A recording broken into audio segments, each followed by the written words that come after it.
सभी को जय श्री राम। आज मेरे एक सब्सक्राइबर ने मुझसे एक क्वेश्चन किया है। क्वेश्चन ये है कि मैंने एक वीडियो बनाया था। वीडियो में ये था कि प्रभु श्री राम ने हनुमान जी का घमंड तोड़ा। तो उनका ऐसे मानना है कि प्रभु श्री राम जी ने हनुमान जी का घमंड किस प्रकार तोड़ा। मतलब एक शॉर्ट्स वीडियो मैंने बना के डाला था। भाई साहब का क्वेश्चन है और वैसे क्वेश्चन मेरे पास कम से कम 5 से 6 आ चुके हैं। मुझे तो 2-3 बार व्हाट्सएप पे भी मैसेज आ गया कि सर या भैया आपने बताया नहीं है। मैं आपको फिर से बताना चाहता हूँ। देखिए क्या है, घमंड किसी के भी अंदर आ सकता है। कोई देव हो, दानव हो, मानव हो या कोई अहंकारी या कोई भी एक्स्ट्रा पार्ट हो।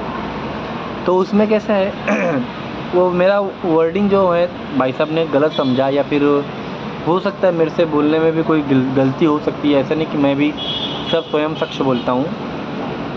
उनको बस ये स्टोरी बतानी है कि जो स्टोरी पे मैंने बनाई है वो तो ठीक है, वो आपको समझ में आ गया, आपने देखा, आपने मुझे क्वेश्चन भी कर लिया कि भैया या सर जी आपने किस बेसिस पे ये बोला है कि हनुमान जी का घमंड। हनुमान जी एक्चुअली मैं भी हनुमान जी को ही मानता हूँ ज़्यादा, ऐसा नहीं है, हम भी सनाते ही हैं। तो उनका स्टोरी ये है। मैं आपको दूसरी स्टोरी बताना चाहता हूँ इसके वीडियो के माध्यम से।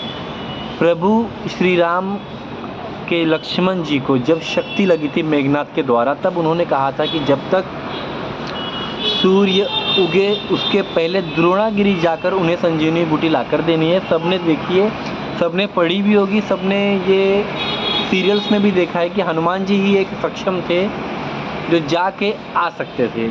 लेकिन उस समय भी हनुमान जी को थोड़ा सा किंचित मात्र मीन्स 1 mm भी नहीं होता, किंचित मात्र उनको यह आभास हो गया था कि अगर मैं ना हूँ, मन में आया था, ऐसे घमंड नहीं बोल सकते बट उनके मन में ऐसा आ गया था कि अगर मैं ना होता तो प्रभु श्री राम जी यह किससे कराते। इसका अर्थ होता है कि मैं मतलब हम, उसमें मैं मतलब हम आ गया है। इस वजह से जब वो द्रोणागिरी पहुँचे, वहाँ से जब वापस आ रहे थे तो बीच में एक क्षेत्र पड़ता है जहाँ पे भरत जी प्रभु श्री राम की चरण पादुका को रख कर वहाँ से अयोध्या संभालते थे। वहाँ से वो अयोध्या संभालते थे। उससे वो अयोध्या से कुछ ही डिस्टेंस पे था, समथिंग 500 या 1000 ऐसे पकड़ लीजिए, समथिंग 2-5 किलोमीटर के आसपास वो थी।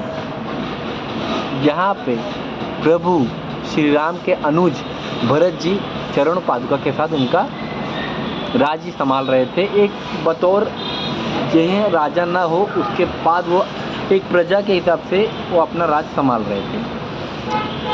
उस समय पर भी हनुमान जी के आगे की मैं आने की वजह से भरत जी ने उनको एक बाण मारा था, जिस कारण से वह द्रोणागिरी के साथ नीचे गिर गए थे, जिस स्थान का नाम है नंदीग्राम। आज भी वहाँ पे वह जहाँ पे हनुमान जी गिरे थे द्रोणागिरी लेकर, या जहाँ पे भरत जी ने उन्हें अनुसंधान किया था, वह जगह आज भी है नंदीग्राम।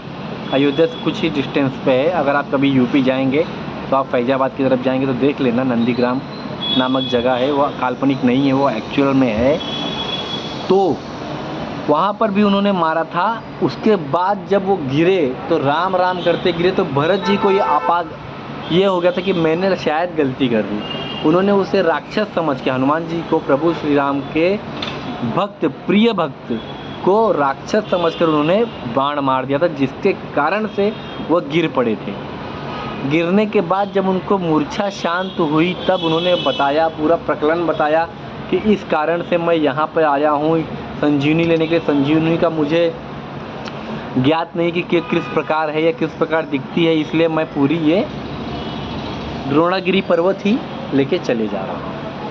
उसके बाद भरत जी ने उन्हें अपने बाण पर कहा कि आप ये बाण पर बैठ जाओ, उसके कारण मैं अनुसंधान करता हूँ और आप तीव्र गति से जहाँ पर मेरे भ्राता प्रभु श्री राम हैं और मेरा अनुज लक्ष्मण जहाँ मूर्छित है, वहाँ पे आप तत्क्षण में पहुँच जाएंगे।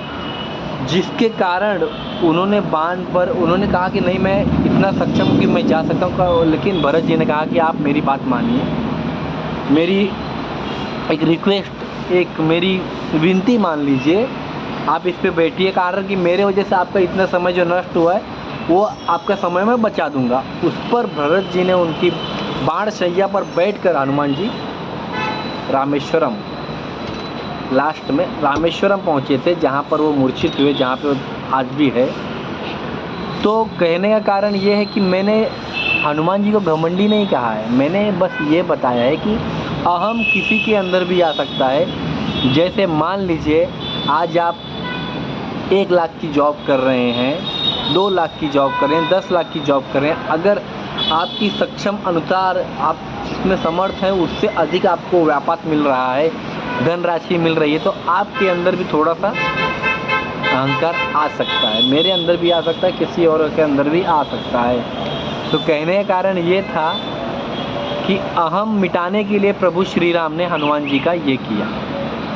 उसके बाद में हनुमान जी के अंदर कभी भी घमंड नाम का चीज़ उन्हें स्पर्श नहीं हो पाया। उन्होंने सदैव और सदैव राम काज के लिए तत्पर रहे और उन्होंने ही सुदर्शन चक्र का, जटा, गिद्धराज और बलराम जी का और भीम जी का और जामवंती की पुत्री जामवंती का घमंड या अहंकार को नष्ट करने में उनकी सहायता की। जब प्रभु श्री राम कृष्ण रूप में आए थे तब उन्होंने ये घटना की और हनुमान जी ने उसके बाद से केवल और केवल राम नाम का अनुसंधान किया है। सभी को जय श्री राम। वीडियो अगर अच्छी लगे लाइक करना, कमेंट करना और अगर आपको कोई क्वेश्चन हो तो आप मुझसे पूछना, जिसमें मैं सक्षम हूँ, जिसका जवाब मैं आपको दे सकता हूँ मैं ज़रूर दूंगा। नहीं तो मेरे पास काफ़ी सारी बुक्स हैं, मैं उसमें से पढ़ के आपको जवाब थोड़ा लेट दूंगा लेकिन दूंगा ज़रूर, क्योंकि आप भी सनातन से जुड़िए, औरों को वो सनातन से जोड़िए। सभी से नम्र विनती है, जय श्री राम, जय हनुमान जी। आप सभी को, मेरे प्यारे सब्सक्राइबर्स को और जितने भी सनातनी हो सबको दिल से श्री राम। आप सबका प्यार है जो मैं इस वीडियो बना पा रहा हूँ और आप लोग से विनती करूँगा कि ऐसे प्यार मुझ पर बरसाते रहिएगा और मेरे चैनल को ग्रोथ कराने में मेरी मदद कीजिएगा। सभी को जय श्री राम।